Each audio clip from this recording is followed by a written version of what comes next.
Last night's episode of Friday Night SmackDown foreshadowed a Randy Orton heel turn, and you might be asking why, because Randy Orton wasn't even on the show, but I'm gonna break it down. Welcome to Allison Analysis. I'm Ben Allison, and I've analysed last night's episode of Friday Night SmackDown, and here are my 5 key findings. Before we get into them, please like and subscribe, it really helps us out. In at number 5, LA Knight feels like a bigger star by the week at the moment. It's kind of hard to explain it, but since becoming United States Champion, LA Knight by the week, he just feels like a bigger star. Something about him just feels different, a little bit more crisp. The new theme, the title on him, I don't know. It looks like a main event star. He looks like a main event star now. And I know some people aren't liking the new theme, but I'm gonna be honest, I think it feels like a main event version of his old theme. And I mean, it's not really something that unusual for a title to make a star feel a little bit more important.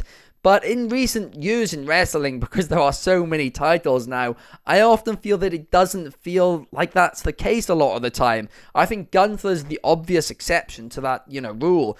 But LA Knight with this United States Championship, yeah, now he seems like a main eventer to me. His match against Santos Escobar last night, it was great, it was entertaining, but I can't help but feel a little bad for Santos Escobar, purely because I kind of feel like he does deserve a mid-card title or something, but at the end of the day, there are so many people on that roster who do, and LA Knight, I don't think he should drop that title anytime soon, and it sucks for Santos Escobar, but at least he's still in the spotlight. And I did like how they had, Legado del Fantasma be kicked out quite early on, so it kind of protected Santos a little bit, and they still put on a really good match. Santos still looked like a star, so it did its job. In at number 4, can the Jade Cargill haters just shut up now? She had one bad match against Alba Fire a few weeks ago, and then suddenly wrestling Twitter, all the wrestling social media platforms act like she can't wrestle, and I've just had enough of it. She's looked great since joining WWE in the ring, and she's also looked great last night in that 6-woman tag team match as well.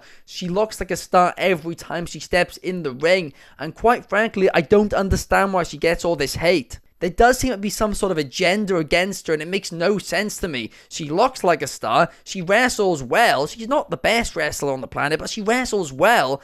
I do not understand why so many people like to complain about her. Every single little thing she does in a ring gets overanalyzed, and I don't feel like that's the case for any other wrestler. But I still do stand by my point. Bianca Belair and Jade Cargill, I think, do need to split up after Bash in Berlin, and I think they need to lose that match. Either Jade turns on Bianca or Bianca turns on Jade, one or the other, and then these two have a huge feud. Perhaps once Jade Cargill is having a bit more of a singles run, maybe the hate will stop then.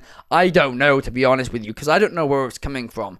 Because in AEW, she was getting hate too. So I don't believe the thing that this is all AEW fans who are hating on her now in WWE. Because she had hate when she was in AEW too. It's very weird. She's always held to a higher standard for some reason. Maybe it's because she looks like such a big star.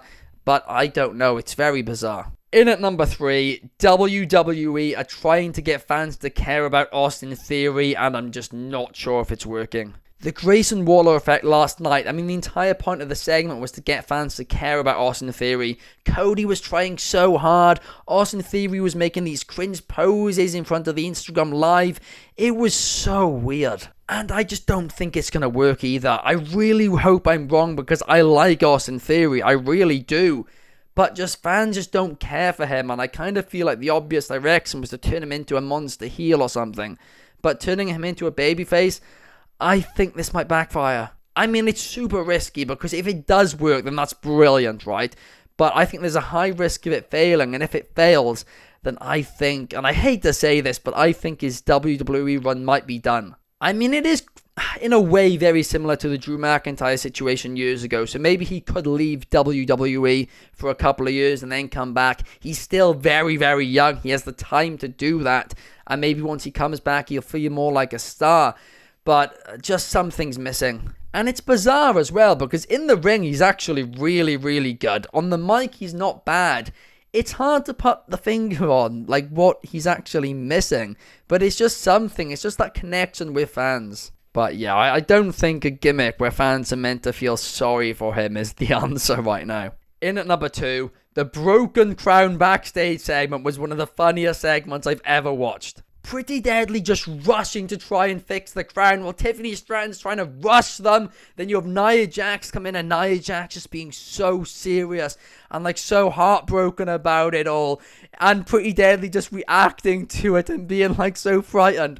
It was so funny. And then just to make it 10 times better, Chelsea Green wanders in, checks Nia Jax is there, and then pretends to gossip, pretending that Nia Jax isn't there. It was just comedy gold. Chelsea was just trying to cause trouble with that gossiping and then being shocked when Nia Jax was there. Listen, this entire thing was obviously so staged. It was so over the top, but it was so funny. I mean, Chelsea Green, we all know how great she is. Pretty Deadly, I think they are hilarious too. I am the biggest Pretty Deadly stan out there. You had Pippa Niven just trying to not laugh.